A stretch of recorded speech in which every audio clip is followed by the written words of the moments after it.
Meu nome é Eider Pinto, sou médico sanitarista, mestre em saúde coletiva, estou fazendo doutorado em políticas públicas nesse momento. Fui secretário da CEGETS de abril de 2014 até maio de 2016. Eu acho que para pensar a gestão na CEGETS é impossível a gente pensar a gestão de maneira isolada, né? A gestão da CEGETS ela fazia parte de um contexto do Ministério da Saúde e ela tem relação com as gestões anteriores, onde tem diversas continuidades e, obviamente, mudanças, mas mudanças que elas fazem parte de um projeto da CEGETS, que é esse projeto de colocar no centro do SUS o trabalhador e o investimento na qualidade do trabalho, na garantia dos direitos trabalhistas e previdenciários, no fomento a carreiras e na educação do trabalhador. Eu acho que esse foi o desafio de criação da CEGETS lá em 2003 e as gestões da CEGETS elas seguiram nessa perspectiva. No nosso período, a gente fez um esforço muito grande de dar importância a esse desafio como um todo,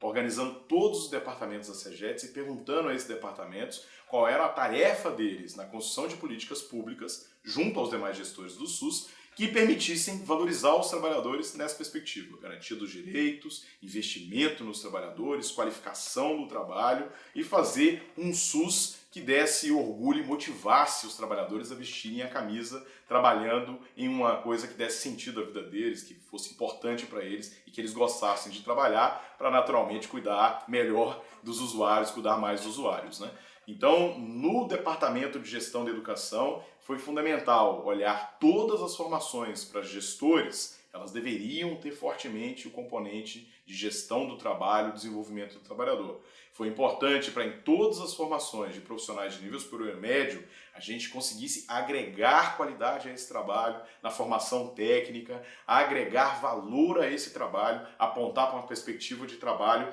que ele incorporasse elementos de gestão do próprio trabalho, de desenvolvimento, de pesquisa. E isso eu não estou falando só para profissional de nível superior em pós-graduação, eu estou falando para curso pós-técnico, na formação técnica, no investimento nos agentes comunitários de saúde, por exemplo, onde a formação deles também tinha que ter essa perspectiva. No Departamento de Planejamento e Provisão dos Profissionais, o desafio do Ministério da Saúde é colocar em prática o princípio constitucional que o SUS é responsável pela ordenação da formação de recursos humanos, né? Na nossa linguagem atuando, formação da força de trabalho do SUS e dos trabalhadores. Então, definir o que é que o Brasil precisa nos próximos 10 a 20 anos, a depender do modelo de atenção que a gente quer que o Brasil tenha, o que ele precisa de médicos, especialistas médicos, de enfermeiros, especialidades na enfermagem, nutricionistas, como estará o trabalho dos agentes comunitários daqui a 10, 20 anos. Então, esse departamento, junto com os outros, era decisivo para a gente poder antecipar as tendências, ver o que a população precisava, mudanças nas necessidades de saúde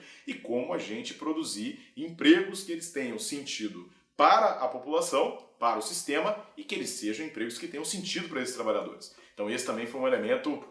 muito importante.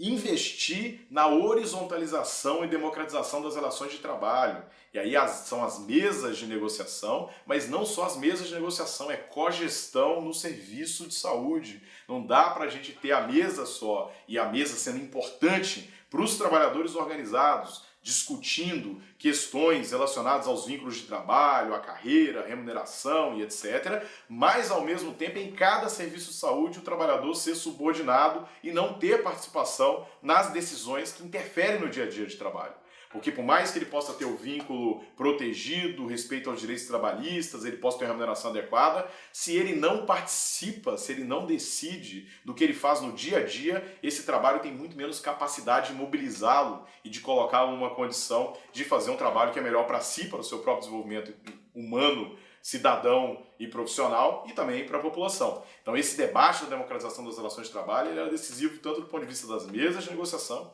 de ampliar o tema das mesas. As mesas precisavam discutir desenvolvimento dos trabalhadores, a maneira como o trabalho e a gestão do trabalho se davam no dia a dia e também da gente democratizar os vários espaços de participação dos trabalhadores com lógicas de cogestão, colegiadas, a equipe trabalhando efetivamente como equipe e não fazendo hierarquias dentro das equipes, né? Nesse aspecto, tema do trabalho decente no SUS foi um tema fundamental, que ele unificou bastante o conjunto da secretaria, justamente por entender que um trabalho decente é aquele que garante todos os direitos garantidos, né, pela legislação trabalhistas, previdenciários, que estimula o trabalhador a vestir a camisa, que permite ele planejar a vida, que permite uma carreira interessante para esse trabalhador, mas que tem também educação permanente, que tem participação, que tem satisfação no trabalho, que tem relações solidárias, que não tem relações discriminatórias nem um com o outro, nem eles em relação a assédios, por exemplo, dos seus superiores, nem em relação à discriminação da população. A mesa também como um fator importante de antecipar a conflitos e tendências do Sistema Único de Saúde e poder debater pautas como as remunerações relacionadas a resultados, desempenhos, como a gente faz isso de maneira democrática, participativa, respeitando os trabalhadores, colocando objetivos de desenvolvimento do trabalhador e de qualidade da atenção à saúde, e temas, por exemplo, como entram a educação permanente, a preceptoria, a atuação dos trabalhadores na formação de outros trabalhadores, né? A gestão do trabalho, também um outro elemento fundamental, era, eu já falei, da formação de gestores para fazer a gestão do trabalho, mas ao mesmo tempo de conseguir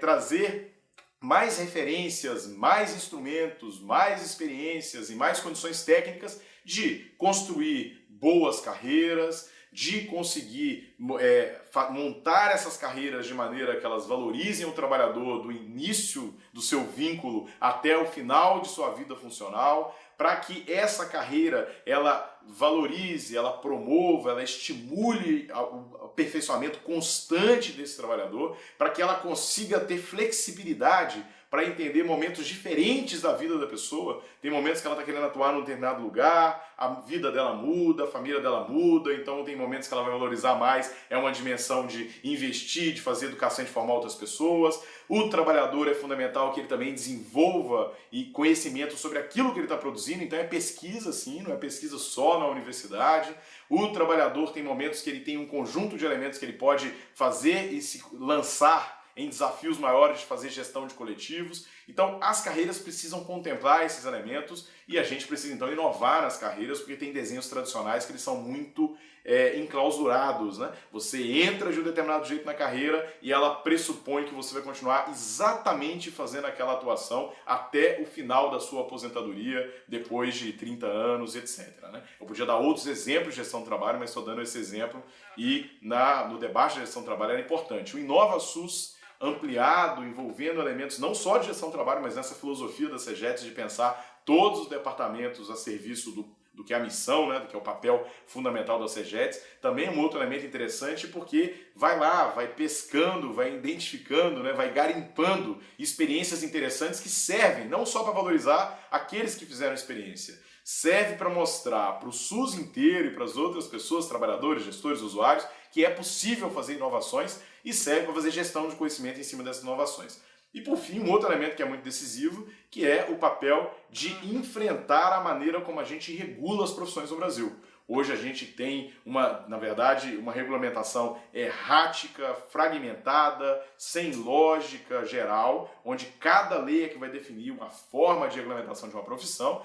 Essas regulamentações normalmente são muito circunscritas e elas partem para poder isolar procedimentos, né, que tem valor social e valor de mercado para que só uma profissão faça. Isso atenta contra o trabalho em equipe, isso desconhece que é no trabalho que as pessoas vão desenvolvendo um conjunto de capacidades e competências, e isso é pior para a população na medida em que tenta isolar certos procedimentos, reduzindo o acesso da população àquilo que é a melhor tecnologia, o melhor cuidado da pessoa que está próxima a ela, a qual ela é vinculada. Então a gente precisa fazer uma mudança importante nesse país. A gente avançou em debates relacionados a isso, de como é que a gente segue algumas tendências, inclusive fora do país, da gente fazer um trabalho mais em equipe e uma regulamentação que ela valorize não só o núcleo profissional, mas que ela desenvolva um campo profissional que seja importante para os usuários. E aí a educação, a regulamentação e o planejamento precisam estar juntos. A gente precisa olhar o que o país precisa, o que a população precisa, não só agora, mas também no futuro. Quais são as capacidades que esses profissionais precisam ter, como a gente monta uma educação permanente voltada a essas capacidades, como a gente reconhece o desenvolvimento dessas capacidades e vai habilitando os profissionais a fazerem aquilo para o qual eles estão preparados e que institucionalmente o Sistema Único de Saúde, o serviço ou a gestão daquele local se organizou como das suas prioridades, que é essa, né? De valorização e desenvolvimento do trabalhador. Poderia falar um conjunto de outras coisas, né? Mas fazendo um panorama do que eram os temas fundamentais da SEGETS, em especial relacionado à gestão do trabalho e regulação do trabalho no período que eu estava lá, eu poderia fazer essa síntese. Certamente esqueci algumas coisas, não fui fazendo o esforço de citar pontos, por exemplo, não falei, mas agora vou acabar falando da plataforma da força de trabalho no SUS, que é fundamental para isso que eu acabei de falar, para planejar o futuro, né, das profissões e do que a gente precisa do conjunto dos trabalhadores no SUS, mas eu queria destacar isso e reforçar esse princípio. Não conseguiremos fazer uma reforma sanitária importante concretizando os princípios que estão na Constituição de integralidade, equidade, universalidade, oferecer um serviço de qualidade à população se a gente não fizer isso junto com os trabalhadores, investindo no desenvolvimento dos trabalhadores, dialogando com os trabalhadores,